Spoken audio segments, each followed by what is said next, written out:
பேரவைத் தலைவர் அவர்களே, அவை முன்னவர் அவர்கள் இங்கே ஒரு கருத்தை சொன்னார்கள். மானிய கோரிக்கையிலே நீங்கள் பேசுகின்ற பொழுது மானிய கோரிக்கையில் பேசுங்கள் என்று சொன்னார்கள். மானிய கோரிக்கையில் தான் பேசணும்.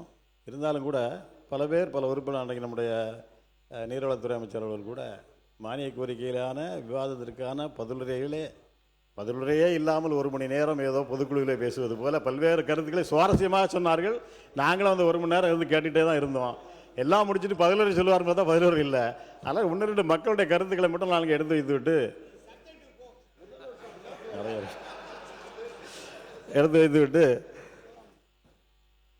இந்த அவையினுடைய கவனத்தை ஈர்த்துவிட்டு நான் போகிறேன். 2வது,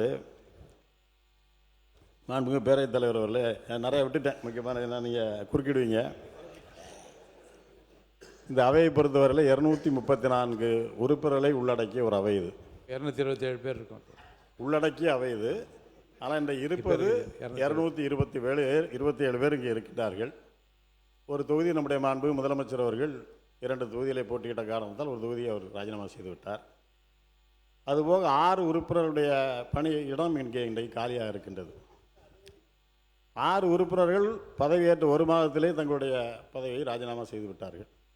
என்ன காரணம் என்பது இன்று முழுமையாக வெட்ட வெளிச்சமாக யாருக்கும் தெரியவில்லை. ஆனால் அவங்களுடைய விருப்பம். ஆனால் மக்களுக்கு தெரிகின்றது. இல்லை, என்னுடைய கோரிக்கை என்னன்னா, இந்த 6 தொகுதிகளுடைய மக்களுடைய குரல் இந்த அவையிலே இன்றைக்கு முடக்கப்பட்டிருக்கின்றது. அவர்களுக்கு குரல் கொடுப்பதற்கு இன்றைக்கு ஆள் இல்லை.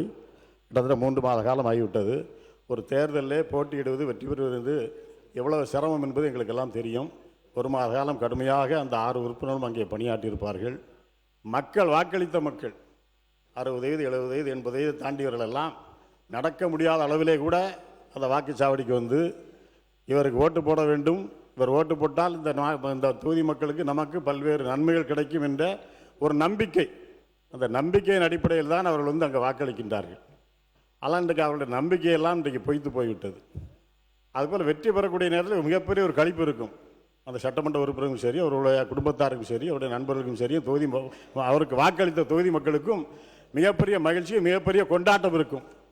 5 ஆண்டு காலம் இந்த எம்எல்ஏ பதவி என்ற ஒரு மிகப்பெரிய ஒரு அந்தஸ்து, ஒரு மிகப்பெரிய மரியாதை, இதையெல்லாம் ஒருவர் இழந்துவிட்டு வெற்றி பெற்று பதவியேற்ற ஒரே மாத காலத்திற்குள்ளாக ஒரு கூட்டத்தொடரை கூட கலந்து கொள்ளாமல் பதவியை ராஜினாமா செய்கின்றார் என்று சொன்னால் இதை விட பெரிய ஆதாயம் கிடைத்தால் தான் பண்ணுவாரை தவிர சாதாரணமாக பண்ண மாட்டார். மாண்புமிகு பேரவைத் தலைவர் அவர்களே, எங்களுடைய தலைவர் அவர்கள் சொல்லிவிட்டார்கள், மேற்கொண்டு வேண்டாம், நீங்கள் இதில் மானிய கோரிக்கையில் போயிடுங்கன்னு சொல்லிட்டாங்க. ஏன்னா மக்கள் கருத்து இன்னும் நிறைய இருக்குது. இந்த அவையினுடைய நடவடிக்கைகள் குறித்து மக்களுடைய கருத்து நிறைய இருக்குது. அதெல்லாம் நான் இங்கே என்னுடைய குரலாக ஒலிக்கணும்னு சொன்னால் 1 மணி நேரம் இருந்தாலும் பத்தாது. இருந்தாலும் எங்களுடைய தலைவருடைய கட்டளை ஏற்று மானிய கோரிக்கையில் நான் என்னுடைய கருத்துக்களை எடுத்து வைக்கின்றேன். மாண்புமிகு பேரவைத் தலைவர் அவர்களே, தொழில்துறை வளர்ச்சி தான் ஒரு நாட்டினுடைய பொருளாதார வளர்ச்சிக்கு வலுவான ஒரு அடித்தளத்தை அமைத்து கொடுக்கின்றது. உற்பத்தி, ஏற்றுமதி, முதலீடு மற்றும் வேலைவாய்ப்பு ஆகிய அனைத்து துறைகளிலும் இன்றைக்கு தமிழ்நாடு தனது தனித்துவமான இடத்தை 5 ஆண்டுகளாக பெற்றுள்ளதை நாம் அத்தனை பேர் இன்றைக்கு அறிவோம். இளைஞர்களுக்கும் பெண்களுக்கும் அதிக அளவிலான வேலைவாய்ப்பு, 2030க்குள் தமிழ்நாட்டை $1 டிரில்லியன் அமெரிக்க பொருளாதாரமாக உயர்த்த வேண்டும் என்ற இலக்கை நோக்கிய எங்களுடைய தொழில்துறை பயணமானது 2024-25ஆம் ஆண்டிலே இந்தியாவிலேயே எங்கேயும் சாதிக்க முடியாத ஒரு சாதனையாக 11.19% என்ற பொருளாதார வளர்ச்சியை, இரட்டை இலக்க வளர்ச்சியை சாதித்து காட்டிய திராவிட மாடல் அரசு. முதலீடுகளை ஈர்ப்பது மட்டுமல்ல, அவற்றை வேலைவாய்ப்புகளாக மாற்றுவது, தொழில் வளர்ச்சியை மாவட்டங்கள் தோறும் விரிவுபடுத்துவது, எதிர்காலத்திலே தொழில்களுக்கு வேண்டிய தேவையான உட்கட்டமைப்புகளை உருவாக்குவது போன்ற ஒருங்கிணைந்த அணுகுமுறையின் காரணமாகத்தான் கடந்த 5 ஆண்டுகளிலே தமிழ்நாடு தொழில்துறையிலே உச்சத்தை எட்டியது. மாண்புமிகு பேரவைத் தலைவர் அவர்களே, கடந்த 5 ஆண்டுகளில் மட்டும் 1179 புரிந்துணர்வு ஒப்பந்தங்கள் போட்டு கிட்டத்தட்ட 12.37 லட்சம் கோடி முதலீடுகளை ஈர்த்தது தமிழ்நாடு அரசு. அந்த சாதனையை புரிந்தது எங்களுடைய திராவிட மாடல் ஆட்சியினுடைய அரசர் மாண்புமிகு முத்துவேல் கருணாநிதி ஸ்டாலின் அவர்கள். இதன் மூலமாக கிட்டத்தட்ட 36 லட்சத்திற்கு மேற்பட்ட வேலைவாய்ப்புகள் தமிழ்நாட்டிலே உருவாக்கப்பட்டிருக்கின்றது. குறிப்பாக மோட்டார் வாகன உற்பத்தியிலே முதலிடம், ஆடைகள் உற்பத்தியிலே முதலிடம், தோல் மற்றும் தோல் சார்ந்த பொருட்கள் உற்பத்தியிலே முதலிடம், கணினி மற்றும் ஒலிக்கருவிகள் உற்பத்தியிலே 2ஆம் இடம், இயந்திரங்கள் மற்றும் உபகரணங்கள் உற்பத்தியிலே 2ஆம் இடம், பிற போக்குவரத்து சாதனங்கள் உற்பத்தியிலே 2ஆம் இடம், மின்னணுவியல் ஏற்றுமதியில் இந்தியாவில் தமிழ்நாட்டினுடைய பங்களிப்பு மட்டும் 41.23%. இப்படி தொழில்துறையிலே தமிழ்நாடு மிகப்பெரிய சாதனையை கடந்த 5 ஆண்டுகளிலே உருவாக்கி இருக்கின்றது. மாண்புமிகு பேரவைத் தலைவர் அவர்களே, வரலாற்று சிறப்புமிக்க உலக முதலீட்டாளர்கள் மாநாட்டினை 2024ஆம் ஆண்டு எங்களுடைய திராவிட மாடல் ஆட்சி நாயகர் தளபதி அவர்கள் நடத்தி, அதன் மூலமாக இந்தியாவே திரும்பி பார்க்கும் வகையிலே 631 புரிந்துணர்வு ஒப்பந்தங்கள் போட்டு அதன் மூலமாக 6,64,181 கோடி முதலீடுகளை தமிழ்நாட்டிற்கு கொண்டு வந்துள்ளார்கள். இதன் மூலம் கிட்டத்தட்ட 14.5 லட்சம் பேருக்கு நேரடியாக வேலைவாய்ப்புகள் உருவாக்கப்பட்டுள்ளது. முதலீடுகளை ஈர்ப்பதற்காக 2021 முதல் 26 வரை கிட்டத்தட்ட 12 முதலீட்டாளர்கள் மாநாட்டுகளை எங்கள் தலைவர் அவர்கள் நடத்தினார்கள். முன்னாள் முதலமைச்சர் எங்கள் தலைவர் அவர்களே நேரடியாக ஜப்பான், சிங்கப்பூர், அமெரிக்கா, ஜெர்மனி போன்ற நாடுகளுக்கு சென்று அங்குள்ள முதலீட்டாளர்களை சந்தித்து அவர்களிடத்தில் பேசி மிகப்பெரிய முதலீடுகளை தமிழ்நாட்டுக்கு கொண்டு வந்துள்ளார்கள். அவருடைய வெளிநாட்டு பயணங்கள் மூலமாக மட்டும் 69 புரிந்துணர்வு ஒப்பந்தங்கள் போடப்பட்டு 34,013 கோடிகள் இங்கே முதலீடுகள் கொண்டு வரப்பட்டுள்ளது. 2024 முதலீட்டாளர் மாநாட்டில் போடப்பட்ட 633 புரிந்துணர்வு ஒப்பந்தங்களிலே 526 முதலீடுகளாக மாற்றப்பட்டிருக்கின்றது. ஒரு புரிந்துணர்வு ஒப்பந்தம் போடப்படுவது என்பதோடு அந்த துறை நின்றுவிடக்கூடாது. அந்த புரிந்துணர்வு ஒப்பந்தத்தை முதலீடாக மாற்றுவதில்தான் ஒரு அரசினுடைய வெற்றி இருக்கின்றது. அந்த வெற்றியை திராவிட மாடல் அரசு 5 ஆண்டுகளே சிறப்பாக செய்துள்ளது. இந்தியாவிலே யாரும் செய்ய முடியாத சாதனைகளை இந்த தொழில்துறையில் கடந்த 5 ஆண்டுகளிலே முதலீடுகளை கொண்டு வந்தது திமுக அரசு. கிட்டத்தட்ட 526 முதலீடுகள், இது கிட்டத்தட்ட 84%. அந்த முதலீட்டாளர் மாநாட்டிலே கொண்டு வந்த புரிந்துணர்வு ஒப்பந்தங்கள் எம்ஓயுக்கள் முதலீடுகளாக கன்வெர்ட் பண்ணப்பட்டது 84%. மொத்தமாக 1192 முதலீடு ஒப்பந்தங்கள் மூலம் 873 முதலீடுகள் கன்வெர்ட் பண்ணப்பட்டிருக்கின்றது. இது கிட்டத்தட்ட 73%. இது இந்தியாவில் எந்த மாநிலமும் இந்த அளவிற்கு புரிந்துணர்வு ஒப்பந்தங்களை முதலீடாக மாற்றியது வேறு எந்த மாநிலத்திலும் இல்லை. இதுதான் அதிகபட்சமாக என்பதை இந்த நேரத்தில் தெரிவித்துக் கொள்ள கடமைப்பட்டிருக்கின்றேன். அதே போல் வளர்ந்த புறநகர் பகுதிகளிலே படித்த இளைஞர்களுக்கு ஐடி சர்வீஸ் மூலம் அவர்களுக்கு வேலைவாய்ப்பை அங்கே வளர்ச்சியை கொண்டு வருவதற்காகத்தான் இந்தியாவிலே முதலிலே எங்களுடைய தலைவர்கள் நியோ டைடல் பார்க் என்ற ஒரு திட்டத்தை கொண்டு வந்தார்கள். டைடல் பார்க் திட்டத்தை கொண்டு வந்தது எங்களுடைய முத்தமிழறிஞர் கலைஞர் அவர்கள் முதலிலாக. இன்றைக்கு புதிதாக வளர்ந்து வரும் நகரங்களிலே இளைஞர்களுக்கு வேலைவாய்ப்பை உருவாக்கக்கூடிய வகையில் நியோ டைடல் பார்க் என்ற ஒரு புதிய திட்டத்தை கொண்டு வந்து, அதுவும் மாநகர பெரிய பெரிய மாநகராட்சி மட்டுமல்ல, தென்மண்டலங்களிலே டெல்டா மண்டலம் என்று சொல்லி தூத்துக்குடி, தென்காசி, தஞ்சாவூர், நாகப்பட்டினம், விருதுநகர், விழுப்புரம் உள்ளிட்ட 10 இடங்களிலே இந்த நியோ டைடல் பார்க் கொண்டு வரப்பட்டு ஒவ்வொன்றிலும் கிட்டத்தட்ட 600 நபர்களுக்கு இன்றைக்கு வேலைவாய்ப்பை உருவாக்கி கொடுத்திருக்கக்கூடிய அரசு திராவிட முன்னேற்ற கழக அரசு என்பதை பெருமையோடு நான் இங்கே சொல்லிக்கொள்ள கடமைப்பட்டிருக்கின்றேன்.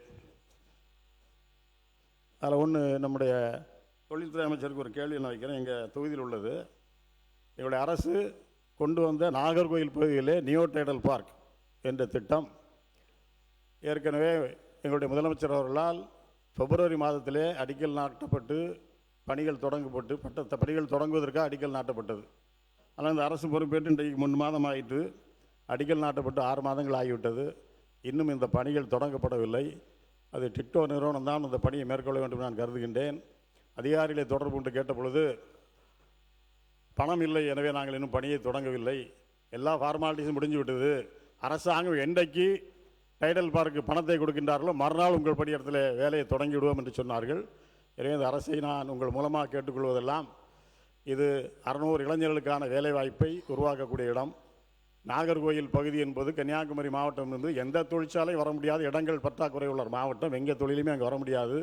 மிகவும் சிரமப்பட்டு இந்த இடத்தை தேர்வு செய்துதான் இந்த நியோ டைடல் பார்க்கை எங்களுடைய தலைவர் அவர்கள் கொண்டு வந்திருக்கின்றார்கள். எனவே இது ஆளுங்கட்சி எதிர்கட்சி எங்கே எந்த சட்டமன்ற உறுப்பினர் 6 தொகுதியிலும் எங்களுடைய உறுப்பினர்கள் வெற்றி பெறவில்லை, இது மாற்றுக் கட்சி வெற்றி பெற்றது என்ற எண்ணத்தெல்லாம் நீங்கள் விட்டுவிட்டு இளைஞருடைய அந்த மாதிரி இல்லை, அந்த மாதிரி எண்ணம் இருக்கிறதா அவங்க சொன்னாங்களா? நீங்கள் தேவையில்லாத வந்துடக்கூடாது எண்ணம் இல்லை. நீங்கள் பரவாயில்ல எடுத்துருங்க. நீங்கள் அந்த இளைஞருடைய வேலைவாய்ப்பை எதிர்காலத்தில் கருத்தில் கொண்டு அதற்கான நிதியை உடனடியாக டைடல் பார்க்கு டிட்கோ மூலமாக ஒதுக்கீடு செய்து அந்த பணியை உடனடியாக தொடங்குவதற்கு உரிய நடவடிக்கை மேற்கொள்ள வேண்டும் என்று நான் மாண்புமிகு அமைச்சர் அவர்களை கேட்டுக்கொள்ள கடமைப்பட்டிருக்கின்றேன். அதேபோல் எங்களுடைய ஆட்சி காலத்தில் தான் 13 புதிய கொள்கைகளை தொழில்துறை வெளியிட்டது. அது உங்களுடைய கொள்கை ஒழுக்க குறிப்பிலும் இருக்கின்றது. நிதிநுட்ப கொள்கை, ஏற்றுமதி மேம்பாட்டுக் கொள்கை, உயிர் அறிவியல் மேம்பாட்டுக் கொள்கை, ஆராய்ச்சி மற்றும் மேம்பாட்டுக் கொள்கை, காலணி மற்றும் தோல் பொருட்கள் கொள்கை, விண்வெளி மற்றும் பாதுகாப்பு தொழில் கொள்கை, சரக்கு போக்குவரத்து கொள்கை, பொது தனியார் கூட்டாண்மை கொள்கை, பொம்மைகள் உற்பத்தி, சுழற் பொருளாதாரம், சேமிப்பு கிடங்கு, கடல் போக்குவரத்து உற்பத்தி மற்றும் கடல்சார் உணவுப் பொருட்கள் பலப்படுத்துதல் உள்ளிட்ட புதிய கொள்கைகளுடன் எங்களுடைய அரசு சிறப்பாக தன்னுடைய இலக்கை நோக்கி பயணித்து சாதனையை படைத்துள்ளது. 2021 தமிழ்நாட்டிலே நாங்கள் ஆட்சி பொறுப்பேற்கின்ற பொழுது சிப்காட் கிட்டத்தட்ட 32,525 ஏக்கரில் 24 சிப்காட் நிறுவனங்களோடு நாங்கள் ஆட்சி பொறுப்பேற்றோம். நாங்கள் ஆட்சிக்கு வந்த உடனே 12 புதிய மாவட்டங்களில் தொழில் பூங்காக்கள் உருவாக்கப்பட்டு இன்றைக்கு கிட்டத்தட்ட 54 தொழிற்பூங்காக்கள் சிப்காட் 50,059 ஏக்கரில் இன்றைக்கு உருவாக்கப்பட்டிருக்கின்றது. இதுவும் எங்களுடைய 5 ஆண்டு கால சாதனை, வேறு எங்குமே நிகழ்த்தவில்லை என்பதையும் தெரிவித்துக் கொள்ள கடமைப்பட்டிருக்கின்றேன். எங்கள் ஆட்சியில் தான் முதல்ல 2021 ஜூலை 20ஆம் தேதி சிங்கிள் விண்டோ போர்ட்டல் 2.0 என்ற திட்டம் தொடங்கப்பட்டது. கிட்டத்தட்ட 24 துறைகள் சார்ந்த 100 சேவைகள். ஒரு தொழில் தொடங்க ஒரு நிறுவனம் வருகின்றது என்று சொன்னால் அவர்களுக்கு தேவையான அனைத்து உதவிகளையும், அனைத்து சேவைகளையும், அனைத்து அனுமதிகளையும் ஒரே இடத்தில் பெறக்கூடிய வகையில் இன்றைக்கு நீங்கள் கூட 3.0 ஒன்றை நாங்கள் தொடங்க போவதாக சொல்லியிருக்கின்றீர்கள். அதை டிஜிட்டலாக நீங்கள் போட போகிறோம்னு சொல்லியிருக்கீங்க. நான் அதில் ஒன்றும் மாற்றுக்கிறது இல்லை. இருந்தாலும் அது முதல் தொடங்கியது நாங்கள் தான் தொடங்கி அதன் காரணமாகத்தான் இவ்வளோ முதலீடுகளை ஈர்க்க முடிந்தது. ஒரே இடத்தில் நாங்களுக்கு அனுமதி கேட்ட உடனே கொடுத்த காரணத்தால் தான் விரைவாக அந்த எம்ஓக்கள் எல்லாம் இன்றைக்கு முதலீடுகளாக தமிழ்நாட்டிலே மாற்றப்பட்டது என்பதை நான் இங்கே பதிவு வைக்க கடமைப்பட்டிருக்கின்றேன். நம்முடைய ஒன்றிய அரசினுடைய புள்ளி விவரத்துறையின்படி இந்தியாவிலே மற்ற மாநிலங்களோடும் தமிழ்நாட்டில் தான் வேலைக்கு செல்லும் பெண்களுடைய சதவீதம் மிகவும் அதிகம். தொழில்துறையை பொறுத்தவரை இந்தியாவில் மேனுஃபேக்சரிங் செக்டர் இதில் வேலை பார்க்கக்கூடிய பெண் தொழிலாளர் 43% தமிழ்நாட்டில் மட்டுமே பணிபுரிகின்றால் என்ற சாதனையை தமிழ்நாடு அரசு படைத்துள்ளது என்பதையும் நான் இங்கே சுட்டிக்காட்ட கடமைப்பட்டிருக்கின்றேன். தொழிலாளர் நலன், கட்டுமான அனுமதி, வணிக நுழைவு மற்றும் நில நிர்வாகம் ஆகிய பிரிவுகளில் சிறப்பான சீர்திருத்தங்களை மேற்கொண்டதற்காக தமிழ்நாட்டிற்கு டாப் அச்சீவர் என்ற விருது 2025ஆம் ஆண்டு வழங்கப்பட்டது. அதுபோல் கடலோர மாநிலங்கள் பிரிவில் தொடர்ச்சியாக 3வது ஆண்டாக தமிழ்நாடு அச்சீவர் அந்தஸ்தை பெற்றது. சென்னை மற்றும் கோயம்புத்தூரில் இந்தியாவின் முதல் மல்டி மாடல் லாஜிஸ்டிக்ஸ் பார்க்ஸ் அமைப்பதற்கான முயற்சிகளுக்காக இந்த அங்கீகாரம் தமிழ்நாடு அரசுக்கு வழங்கப்பட்டது என்பதையும் நான் தெரிவித்துக் கொள்ள கடமைப்பட்டிருக்கின்றேன். இதெல்லாம் உங்களுடைய கொள்கை பரப்பு குறிப்பில் இருக்கின்றது. உலக முதலீட்டாளர் கூட்டத்தில் உலக முதலீட்டு மன்ற கூட்டத்தில் புதுப்பிக்கத்தக்க எரிசக்தி மாற்றத்தை வெற்றிகரமாக ஊக்குவித்து பசுமை ஹைட்ரஜன் மின்சார வாகனத்துறையில் பில்லியன் கணக்கான முதலீடுகளை ஈர்த்ததற்காக ஐநா சபை முதலீட்டு ஊக்குவிப்பு விருதை தமிழ்நாட்டிற்கு வழங்கியது. அதேபோல் ஐக்கிய அரபு அமீரகத்தின் பொருளாதார அமைச்சகத்தால் ஆசிய ஒசியானியா பிராந்தியத்திலேயே சிறந்த முதலீட்டு ஊக்குவிப்பு முகப்பேங்கான விருது அன்றைக்கு தமிழ்நாட்டுக்கு வழங்கப்பட்டது. இப்படி எண்ணற்ற விருதுகளை பெற்று எங்கள் ஆட்சியிலே தொழில்துறை இந்தியாவிலேயே முதல் மாநிலம் என்ற அந்தஸ்தை பெற்றது என்பதை இங்கே நான் தெரிவித்துக் கொள்ள கடமைப்பட்டிருக்கின்றேன். மாண்புமிகு பேரவைத் தலைவர் அவர்களே, எல்லாமே உங்களுடைய கொள்கை வகுப்பு குறிப்பிலே நீங்கள் சொல்லியிருக்கின்றீர்கள். இதையெல்லாம் கடந்த ஆட்சி காலத்திலே இந்தந்த திட்டங்கள் எல்லாம் வகுக்கப்பட்டது, இந்தந்த விருது எல்லாம் வழங்கப்பட்டது, இவ்வளவு சிப்காட் தொடங்கப்பட்டது, இவ்வளோ முதலீடுகள் ஈர்க்கப்பட்டது, இவ்வளோ பேருக்கு வேலைவாய்ப்புகள் கொடுக்கப்பட்டது எல்லாம் சொல்லியிருக்கின்றீர்கள். அதை நோக்கிய உங்களுடைய பயணமும் கூடுதலாக எதையே செய்ய வேண்டும் என்று குறிப்பிட்டு சொல்லாவிட்டால் கூட அதை நோக்கிய பயணம் இருக்கும் என்று சொன்னீர்கள். ஏற்கனவே இந்த ஆட்சி பொறுப்பேற்று கடந்த 13/8/2026 ஒரு ரகசிய முதலீட்டாளர் மாநாட்டை ஒன்று கூட்டினீங்க. ப்ரெஸ் எல்லாம் உள்ள விடலை. அந்த மாநாட்டில் ஒரு 97 புரிந்துணர்வு ஒப்பந்தங்களை போடப்பட்டு அதில் 67,452 கோடி முதலீடு வந்ததாக தெரிவித்துள்ளார் அமைச்சர். மாண்பு உறுப்பினர் ஆஸ்டின். அதே போல் 4/6/2026 மற்றும் 9/7/2026 எல்என்டி மற்றும் விக்ரம் சோலார் நிறுவனங்கள் மூலம் சுமார் 33,000 கோடி முதலீடு வந்ததாகவும் நீங்கள் குறிப்பிட்டிருக்கின்றீர்கள். நான் இங்கே கேட்பதெல்லாம் 97 நிறுவனங்கள் புரிந்துணர்வு ஒப்பந்தம் போட்டிருக்கின்றீர்கள் சொல்கிறீர்கள். இதில் எத்தனை நிறுவனங்கள் புதிதாக போடப்பட்டது? எங்களுடைய கணக்குப்படி இதில் பல கிட்டத்தட்ட 75-80% மேலுள்ள நிறுவனங்கள் ஏற்கனவே எங்களுடைய ஆட்சி காலத்திலே தமிழ்நாட்டிலே தொழிலை தொடங்கி அல்லது எங்கள் ஆட்சிக்கு முன்பேய தொழிலை தொடங்கி இங்கே முதலீடு செய்து தொழில் செய்துக்கூடிய ஒரு எக்ஸ்பான்ஷனை நீங்கள் எடுத்திருக்கீங்க. நான் இல்லைன்னு சொல்லலை. ஆனால் புதிய தொழிலை இங்கே கொண்டு வந்ததாக கிட்டத்தட்ட ஒரு 10% இருக்குன்னு நான் நினைக்கிறேன். நீங்கள் பதில் வரையில் அதுக்கு ஏதாவது வழக்கம் இருந்தால் கூட நம்முடைய அமைச்சர்கள் சொல்லலாம். மீது எல்லாமே திராவிட மாடல் ஆட்சியிலே நம்முடைய அரசாங்கத்தால் தமிழ்நாட்டில் கொண்டு வந்த முதலீட்டாளர்களுடைய நிறுவனனுடைய எக்ஸ்பேன்ஷனாகத்தான் நான் இந்த 1,00,000 கோடி முதலீட்டை நான் இங்கே பார்க்கிறேன். இதில் பெரும்பாலான என்னுடைய தலைவரும் தொழில்துறை அமைச்சரும் பேசி தொழில்துறை அமைச்சர் மாண்புமிகு பேரவைத் தலைவர் அவர்களே, அவங்க ஆட்சியில் இருந்தப்போ 30 நாளில் எவ்வளோ புரிந்துணர்வு ஒப்பந்தம் போட்டாங்கன்னு மட்டும் ஆன்சர் பண்ண சொல்லுங்க. மாண்புமிகு உட்காருங்க. உறுப்பினர் ஆஸ்டின் பேசு. முடிச்சிடறேன். பேரவைத் தலைவர் அவர்களே, ரகசியன்ற வார்த்தை மட்டும் நீக்கிடுறேன் அவங்க சொன்னது. சரி. உறுப்பினர் ஆஸ்டின். பேரவைத் தலைவர் அவர்களே, நாங்கள் 2021 ஆட்சி பொறுப்பை இருக்கின்ற பொழுது கொரோனா உச்சத்தில் இருந்த நேரம். அந்த நேரத்தில் ஆட்சி பொறுப்பை ஏற்ற போது கூட கிட்டத்தட்ட 3 மாத காலத்திலே 44,36,000 கோடியாக திட்ட முதலீட்டை நாங்கள் கொண்டு வந்திருக்கோம். இன்னும் நான் ஒரு ஒப்பீடு சொல்லணும்னு சொன்னால், நீங்கள் இப்போ முதலீட்டு மாநாடை கடந்த 13ஆம் தேதி போட்டீங்க. ஜூலை 31 முதல் காலாண்டுகளுக்கான தொழில் முதலீட்டு 4 ஸ்டேட் 4 மாநிலத்தில் ஒரு ஒப்பீடு நமக்கு வெளிவந்து நீங்கள்லாம் பார்த்துருப்பீங்க. அது ஏற்கனவே இருந்த காலாண்டு, அதாவது போன 21 இருந்த காலாண்டுக்கும் இப்போ 26 இருக்கக்கூடிய முதல் காலாண்டுக்கும் உள்ள வித்தியாசம் ஒப்பீடு. அதில் என்ன கொடுத்துருக்காங்கன்னா, கர்நாடகாவில் முந்தைய காலாண்டை விட வளர்ச்சி விகிதம் 2,252.53% அதிகரிச்சிருக்கு ஜூலை 31 3 மாதத்தில் காலாண்டில். கேரளாவில் முந்தைய காலாண்டை விட 294.94% முந்தைய காலாண்டை விட தொழில் முதலீடு அதிகரிச்சிருக்கு வளர்ச்சி. மேற்கு வங்காளத்தில், இதெல்லாம் நம்ம ஸ்டேட்டு தேர்தல் நடக்கும்போது தேர்தல் நடந்த மாநிலங்கள். மேற்கு வங்காளத்தில் முந்தைய காலாண்டை விட வளர்ச்சி விகிதம் 199.58% அதிகரித்திருக்கு. ஆனால் நம்முடைய தமிழ்நாட்டில் நம்முடைய அமைச்சர்கள் கேட்டது போல் அந்த 3 மாத காலத்தில் ஜூலை 31 வரை நீங்கள் பார்ப்பீங்கன்னு சொன்னால் தமிழ்நாட்டில் முந்தைய காலாண்டை விட 74.48% சரிந்துள்ளது. 200-300% 3 மாநிலங்கள் உயர்ந்திருக்கு. தமிழ்நாட்டிலே சரிந்திருக்கிறது. எந்த பத்திரிகையும் பெயரையோ இந்த பத்திரிகையில் வந்திருக்கூட நான் சொல்லலை. சாதாரணமாக உறுப்பினர்கள் அண்ணன் சொன்ன மாதிரி நாங்கள் எதாவது எங்களுக்கு தகவல் கிடைச்சா அதை அமைச்சர்கிட்ட தான் கேட்க முடியும். அவங்ககிட்ட தான் அரசாங்கம் இருக்குது. நான் சொன்ன ஒப்பீடு பற்றி அவங்க ஆய்வு பண்ணி அவங்களுக்கு பதில் உரை சாயங்காலம் இருக்குது. அதில் நீங்கள் சொன்னது தவறு, அது சொல்லுறதுக்கு அவங்களுக்கு உரிமை இருக்குது. நான் அது குற்றச்சாட்டே சொல்லலை, எந்த குற்றச்சாட்டும் சொல்ல எதுவும் சொல்லவில்லை. இன்னும் 1 நிமிஷத்தில் நீங்கள் முடிச்சுன்னா 24 நிமிஷம் ஆயிடுச்சு. முடிக்க போகிறேன். அதே போல் மாண்புமிகு பேரவைத் தலைவர்களே, நம்முடைய தொழில்துறை அமைச்சர்கள் சொன்னாங்க நாங்கள் 3 மாதம் தான் ஆச்சு, அதுக்குள்ளாக இவ்வளோ குற்றச்சாட்டு சொன்னால் குற்றச்சாட்டு சொல்லலை. 3 மாதம் ஆகிருக்குது. அது உங்கள் கொள்கை விளக்க குறிப்பை பார்த்தாலே தெரியுது, அதில் எதுவுமே இல்லை.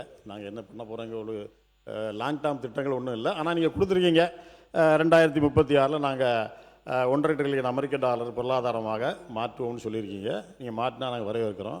ஆனால் எங்களை பொறுத்தவரையில் எங்களுடைய தலைவர் அவர்கள் 2021 ஆட்சி பொறுப்பை ஏற்கின்ற பொழுது 2030 $1 ட்ரில்லியன் பொருளாதாரமாக இலக்கை நாங்கள் உயர்த்துவோம் என்று ஒரு உத்தரவாதத்தை கொடுத்தார். அதை நோக்கி தான் அங்கே பயணம் போச்சு.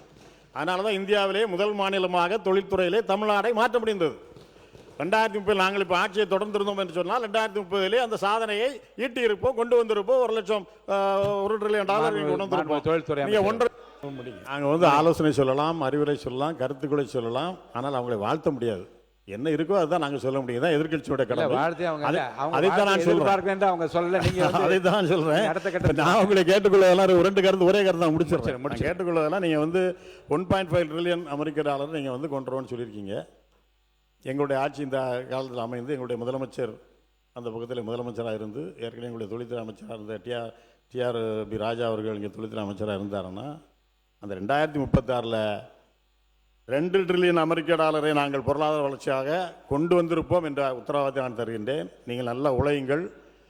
நாங்கள் யாரும் உங்களுக்கு எதிர் இல்லை, நல்லா உழையுங்கள், கடுமையாக உழைத்தால் தான் தொழில்துறையிலே முன்னேற்றத்தை கொண்டு வர முடியும். அப்படி உழைத்த காரணத்தால் தான் எங்களுடைய தலைவர் அவர்களும் தொழில்துறை அமைச்சர் அவர்களும் உழைத்து கடுமையாக முதலீட்டாளர்களை சந்தித்து அதன் மூலமாகத்தான் இந்த உயரத்தை நாங்கள் உச்சத்தை நாங்கள் எட்டி இருக்கின்றோம்.